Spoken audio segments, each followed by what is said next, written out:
এই স্যারের online coaching এ সবাইকে স্বাগত। আমরা কস্ট শিটের বেসিক ক্লাস আজকে করব।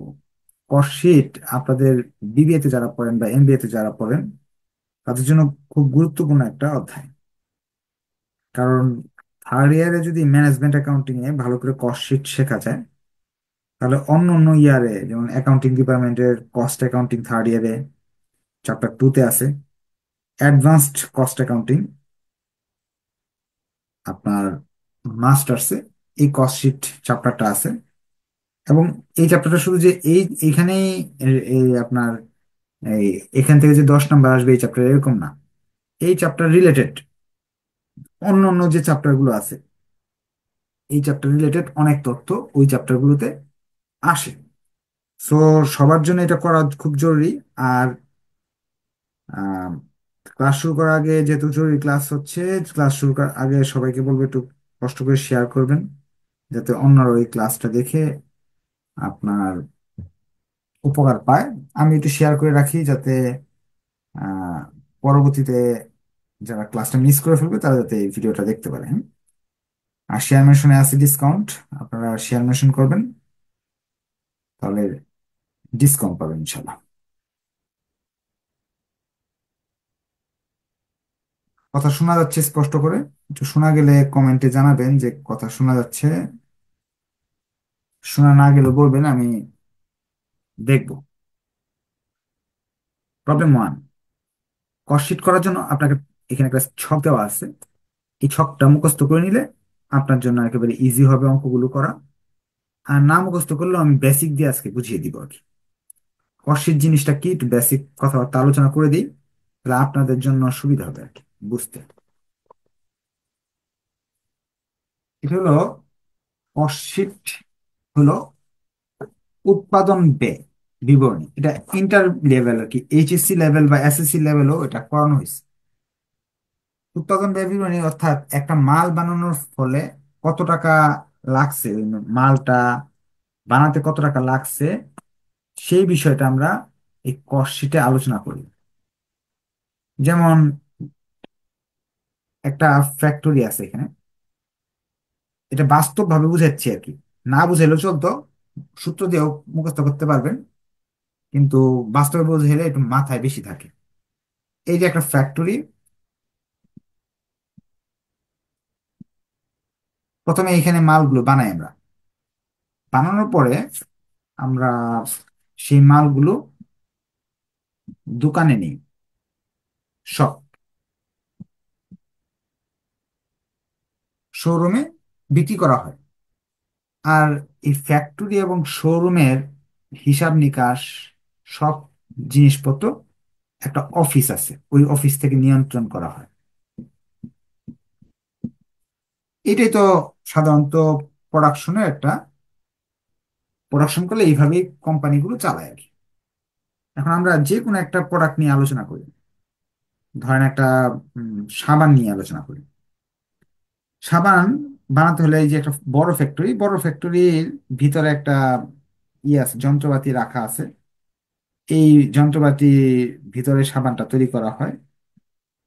হ্যাঁ, এখানে বিশেষ লোকজন থাকে, তারা কাজকর্ম করে। আর আশেপাশে আরো কিছু মানুষজন আছে, তাদের হেল্প হিসেবে কাজ করে। এই ভিতরে যারা মূল মূল কাজটা করে, মূল কাজটা করে সে তারা হলো প্রাইম কস্ট বলা হয়, এটার ভিতরে যা আছে প্রাইম।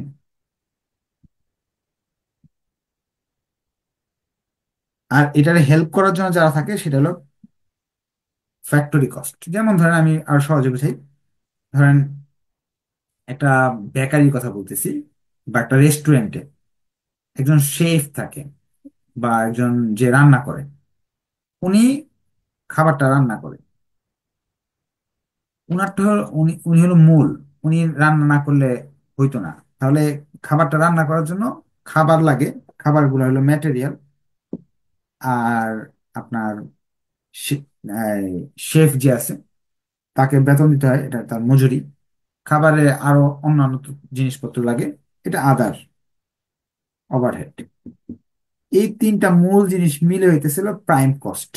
এখন এইটার বাইরে যারা হেল্প করেছেন, খাবার তো মানুষের কাছে নিয়ে সার্ভ করে একজন, বা এটার দারোয়ান আছে, ফ্যাক্টরির দারোয়ান আছে, এই ফ্যাক্টরির ইলেকট্রিক বিল আছে, এই ফ্যাক্টরির ভিতরে জ্বালানি আছে, পানি আছে, যেগুলো উৎপাদনে হেল্প করে কিন্তু উৎপাদনে সরাসরি কাজে লাগে না। এই সব এই এইগুলো হলো ওভারহেড বলা হয়। এই সবগুলো মিলে ফ্যাক্টরির কস্ট হয়। যেমন আমি একটা যদি অঙ্কে যাই তাহলে এই ছকটা আরো ভালো করে বুঝতে পারবো। চলেন আমরা একটা অঙ্কে যাই, তাহলে জিনিসটা বাস্তবে আমরা আরো ভালো করে বুঝবো। এই যে একটা অঙ্ক, প্রবলেম 1, এখানে তারা বলতেছে apex company, the apex company produce different type of leather goods. আমরা জানি অ্যাপেক্স কোম্পানি ইয়ে বানায়, কি বানায়, বানায় জুতা বানায় না? তারপর চামড়ার অনেক ধরনের পণ্য বানায়। The sales revenue for the year 12 lakh. এই বছর 12 লাখ টাকার মাল তারা বিক্রি করছে। The cost related different information during the year were as follow. এই 12 লাখ টাকার মাল তো এইভাবে আসে নাই, সেটা বানানোর জন্য বিভিন্ন ধরনের খরচ তারা করছে।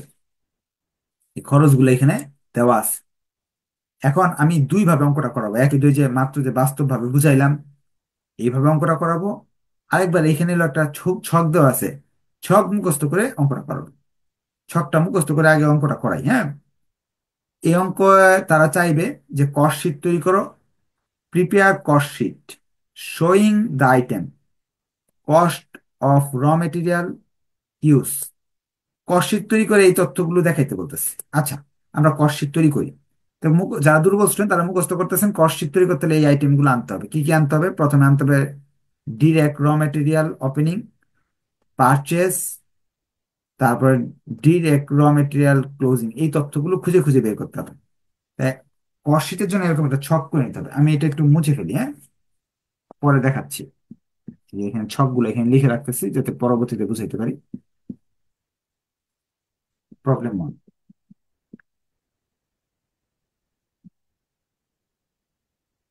এরকম একটা ছক করতে হবে। ছকের উপরে নিচে কি লিখতে হবে না লিখতে হবে এগুলো এখানে দেওয়া আছে। আমি আর এটা আপনার আলাদা করে শিখাইতেছি না। যে কস্ট শীটের উপরে প্রতিষ্ঠানের নাম লিখতে হবে, apex limited cost sheet for the year ended. হ্যাঁ, এগুলো বইয়ে দেওয়া আছে, দেখে নিবেন, হ্যাঁ। পরবর্তীতে আমার কি আনতে হবে? প্রথম কাজটা হলো আনতে হবে র মেটেরিয়াল ওপেনিং। এই যে দেখেন র মেটেরিয়াল ওপেনিং, এই যে আইটেমটা ওপেনিং র মেটেরিয়াল, এটা আনতে হবে। আর এই পারচেজ জিনিসটা আনতে হবে। এই দুইটা আইটেম আনতে হবে। ফার্স্টে আনতে হবে ওপেনিং র মেটেরিয়াল, লিখলাম। এরপর পারচেজ আনতে হবে, পারচেজ আনতে হবে, প্লাস পারচেজ রিলেটেড কস্ট যা আছে, ক্রয় সংক্রান্ত যে কোনো খরচ আনতে হবে। ক্রয় সংক্রান্ত খরচ কই আছে? এখানে দেখেন, ফ্রেট ইন 2,000 টাকা ক্রয় সংক্রান্ত খরচ, এটাকে আনতে হবে। বা ক্রয় সম্পর্কিত অন্যান্য খরচ যদি দেওয়া থাকে বা ক্রয় ফেরত দেওয়া থাকে সেটাকে আনতে হবে। ফ্রেট ইন ভাড়া, ফ্রেট হলো ক্রয় পরিবহন, ফ্রেট ইন ক্রয় পরিবহন।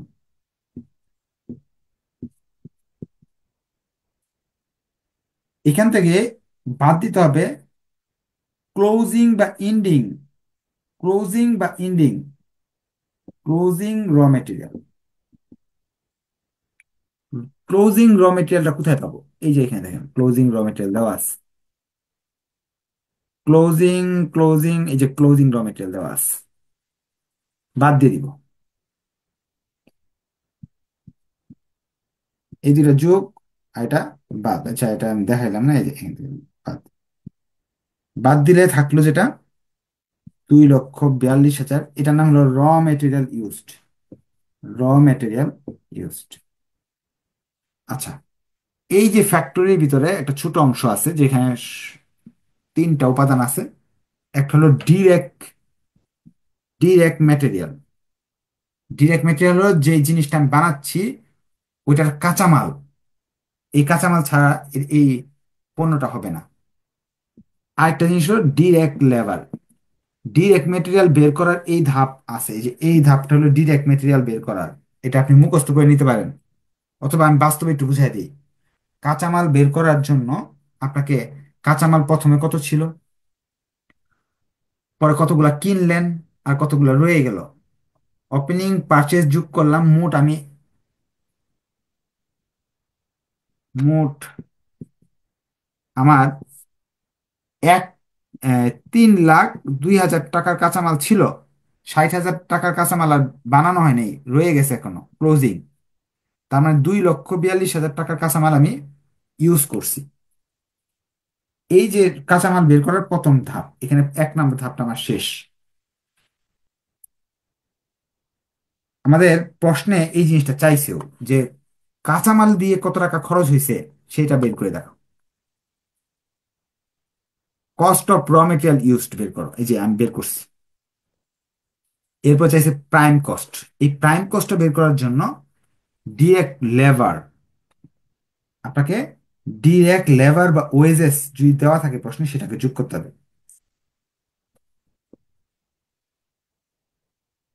এই প্রশ্নে ডিরেক্ট লেবার আছে, দেখাইতেছি আপনাকে। এই যে প্রোডাক্টিভ ওয়েজেসই হলো ডিরেক্ট লেবার, মজুরি। এটা আমি কিভাবে পাইলাম, মুখস্থ করতেছি। যারা দুর্বল স্টুডেন্ট তারা মুখস্থ করবেন যে এইগুলো করলে র মেটেরিয়াল বের হয়, ডিরেক্ট ওয়েজেস যোগ করতে হবে। তো আদার কোনো ডিরেক্ট কস্ট যদি থাকে সেটা যোগ করতে হবে, যোগ করলে প্রাইম কস্ট বেরিয়ে আসবে। তা আমাকে এখানে যে প্রোডাক্টিভ ওয়েজেস নামে একটা জিনিস পাইলাম, এইটা আমার যোগ করতে হবে 1,70,000। আদার ডিরেক্ট কস্ট, আদার ডিরেক্ট ওভারহেড বা আদার ডিরেক্ট কস্ট, অন্য অন্য কোনো যদি ডিরেক্ট কস্ট থাকে সেগুলো এখানে আনতে হবে। এর মাঝে একটা হলো অন্যান্য ডিরেক্ট কস্টের মাঝে একটা কস্ট হলো এই যে এখানে একটা আছে, চার্জেবল এক্সপেন্স, 50,000 টাকা। তাহলে এই 50,000 টাকা এখানে যোগ করলাম আমি, সরাসরি এখানে করে ফেললে পারতাম আমরা। চার্জেবল এক্সপেন্স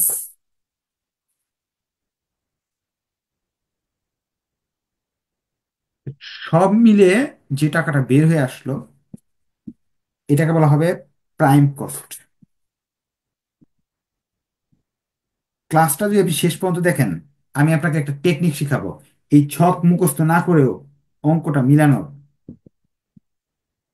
কারণ এত বড় ছক অনেকের মুখস্থ থাকে না, তারা কি করবে, তাদের বাঁচার উপায়টা আমি বলে দিব শেষে। তার মানে এই বক্সের ভিতরে যে খরচগুলো হয় এই সবগুলো খরচকে যোগ করলে আসে প্রাইম কস্ট, এটা আসলো প্রাইম কস্ট। এখন এর বাইরে, এই রুমের বাইরে আরো মানুষরা কাজ করে, সেই মানুষদের খরচগুলো যোগ করলে আমাদের ফ্যাক্টরি কস্ট চলে আসবে। এই রুমের বাইরের লোকদের খরচগুলোকে বলা হয় ফ্যাক্টরি ওভারহেড।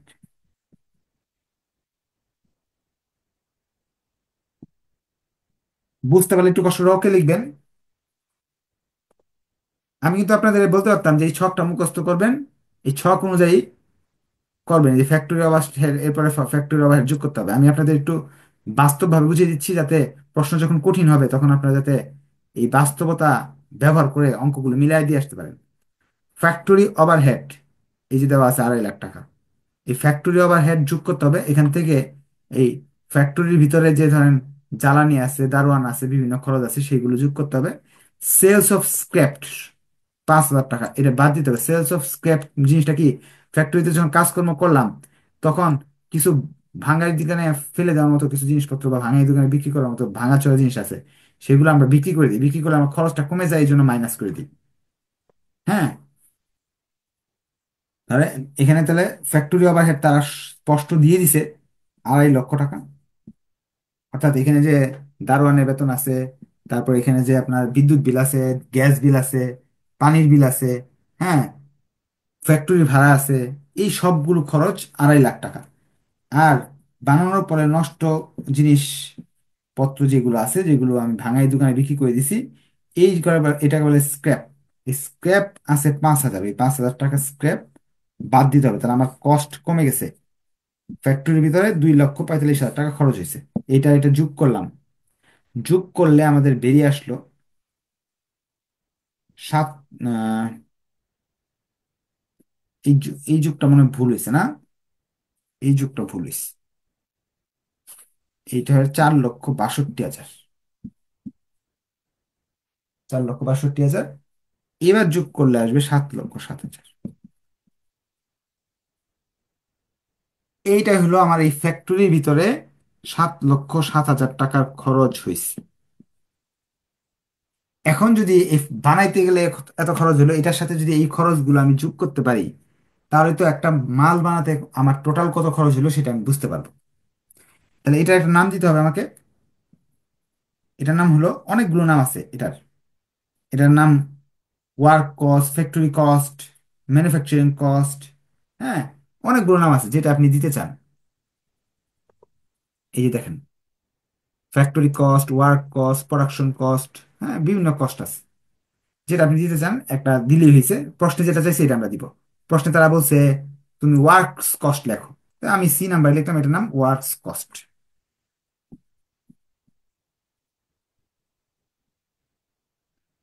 যোগ বিয়োগগুলো আপনারা নিজেরা করবেন, আমার ভুল হতে পারে, আমি বলবো না যে আমি মুখে মুখে করে অনেকগুলো ভুল হতে পারে। তাহলে এই স্টেপগুলো আমার শেষ। এরপরে মাল যে আপনি বানাইছেন, কিছু মাল তো অর্ধেক রয়ে গেছে। যখন শার্ট বানাচ্ছেন, শার্ট, আজকের দিন শেষ, আজকে একটা নির্দিষ্ট তারিখ 31শে ডিসেম্বর 2000, ধরেন একটা সাল আছে 2020 সাল। আজকের দিনে কিছু প্রোডাক্ট আছে বানানো হয়েছে অর্ধেক, আর কিছু অর্ধেক বানানো হয় নাই, এরকম হতে পারে। এই জিনিসটাকে বলে ওয়ার্কিং প্রসেস বলা হয়।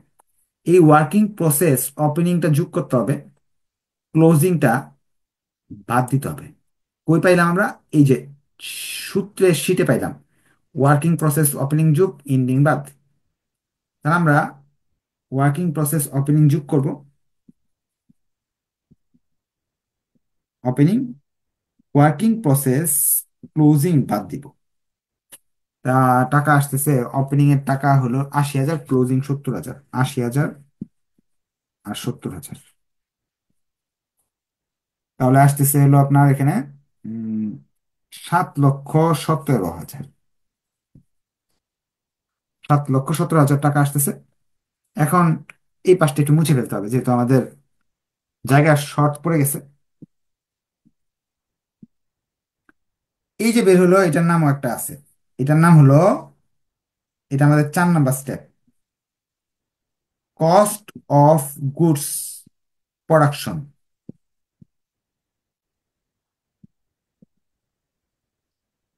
এই নামগুলো মুখস্থ করতে হবে আপনার। এরপর finish goods opening, finish goods closing বা এন্ডিং।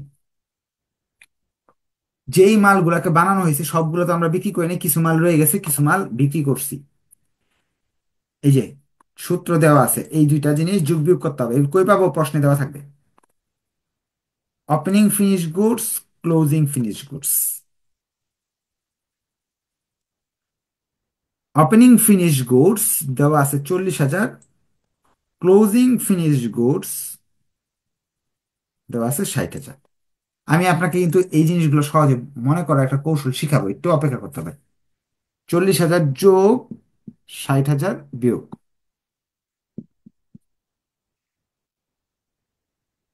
তাহলে 6,97,000 টাকা হইতেছে। এটা একটা নাম আছে, এটা আমাদের কস্ট অফ গুডস সোল্ড। আমরা যেই মালগুলো বানিয়েছি সেই মালগুলোর মোট খরচ 6,97,000 টাকা। অর্থাৎ এখন এই মালগুলো আমরা, এই মালগুলো ফ্যাক্টরি থেকে নিয়ে দোকানে পাঠাতে পারি। এখন দোকানের যে খরচ আর অফিসের যে খরচ, সেইগুলো যে আমি সবগুলো যোগ করে টোটাল বেরিয়ে আসবে। তাহলে দোকান এবং অফিসের খরচকে বলা হয় অপারেটিং এক্সপেন্স।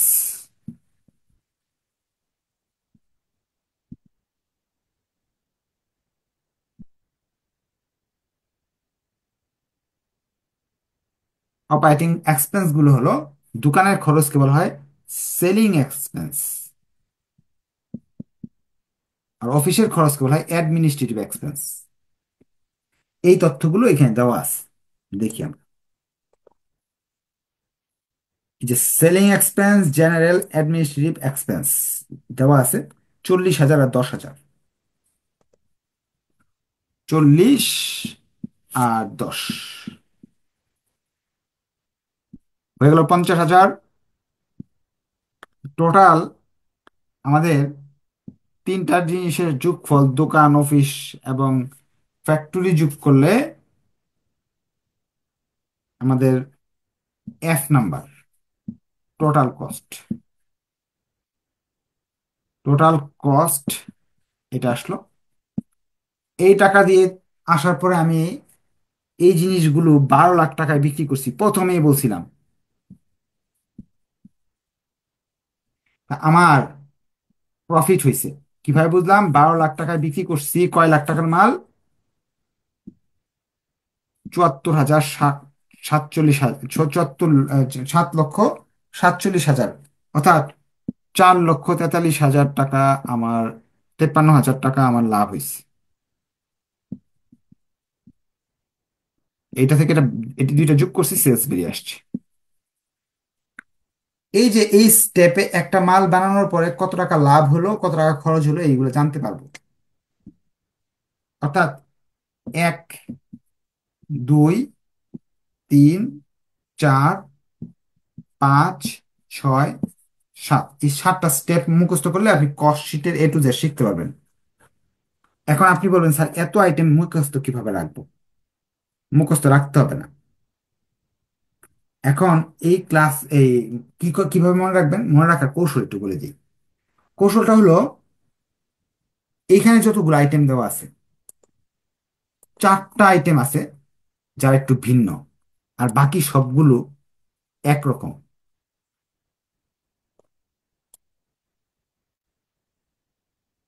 আমি আপনাকে কৌশলটা শিখিয়ে দিচ্ছি। 4টা আইটেম: ক্লোজিং, ক্লোজিং, ক্লোজিং, আর স্ক্র্যাপ্ট। এরা কেন ভিন্ন হয়েছে বলতে পারবেন কেউ কমেন্টে? এখানে সবগুলো খরচ আমি যোগ করছি টোটাল কস্ট বের করার জন্য, যে আমার এই ফ্যাক্টরিতে এই মাল বানাতে গেলে কয় টাকা খরচ হলো জানা তো দরকার, কারণ আন্তাজি তো আমি মাল বিক্রি করতে পারবো না, ঠিক না? লাভ তো দরকার আছে। সবাইকে যোগ করলে ওই 3টাকে বাদ দিছি, আর স্ক্র্যাপটাকে বাদ দিছি। তা আপনি যদি এমন হয় যে একটা আইটেম ভুলে গেছেন, কোন জায়গায় যে নিতে হবে মনে নাই, তো পরীক্ষায় কি অঙ্ক ফালাই দিয়ে আসবেন? না, আপনি ফালাই দিয়ে আসবেন না। সবাই এই যোগ করবেন। এরা 4জনকে, এই যে closing raw material, work in process ending বা closing, finish goods closing, sales of scrap, এরা 4জনকে বাদ দিয়ে দিবেন, আর বাকি যেগুলো আছে সব যোগ করে ফেলবেন। ঘুরে ফিরে আপনার আনসার মিলে যাবে। হয়তো স্যার যদি ধরতে পারে, 2-1 নাম্বার কেটে দিবে, একেবারে তো জিরো পাবেন না। যদি না দেন পরীক্ষাতে, জিরো হয়ে যাবে, ঠিক না? কস্ট শিট দিলে পরীক্ষায় আপনি কমপক্ষে 6 নাম্বার তো পাবেনই, 10-এ ভুল হইলো 6। আমাদের ফার্স্ট ক্লাস ছিল কস্ট শিটের উপর, বেসিক শুধু আলোচনা হয়েছে। নেক্সট ক্লাসগুলোতে কস্ট শিটের আরো ডিটেলস আলোচনা হবে। সো আজকে আমি কোশ্চেন নিব না, যেহেতু প্রথম ক্লাস অনেক কোশ্চেন থাকতে পারে, কিন্তু ভিডিওটা দেখার পরে কোশ্চেন কিছু কমে যাবে। আর ভিডিও দেখার পরে আরেকটা জিনিস ঘটবে, যে আপনার এই যে কোশ্চেন তো কমবেই, আবার কোশ্চেন বাড়তেও পারে। নেক্সট ক্লাসে যখন আমরা এই কোশ্চেনটা, ভিডিওটা দেখার পরে ক্লাসটা করব, তখন কিন্তু কোশ্চেন আরো বেশি করে করতে পারবেন। তখন আমি কোশ্চেনের উত্তর দিব। আচ্ছা, আপনারা সবাই একটু শেয়ার করবেন যাতে অন্যরা ওই ক্লাসটা দেখতে পারে। যারা ভর্তিকৃত স্টুডেন্ট তারাও একটু আপনাদের বন্ধু বান্ধবকে জানাবেন, যারা টিচার খুঁজতেছে, অনেকে আছে যারা টিচার পাচ্ছে না। তো আজকে এই পর্যন্ত থাকলো, ধন্যবাদ সবাইকে। নেক্সট ক্লাসে দেখা হবে ইনশাল্লাহ। আসসালামু আলাইকুম।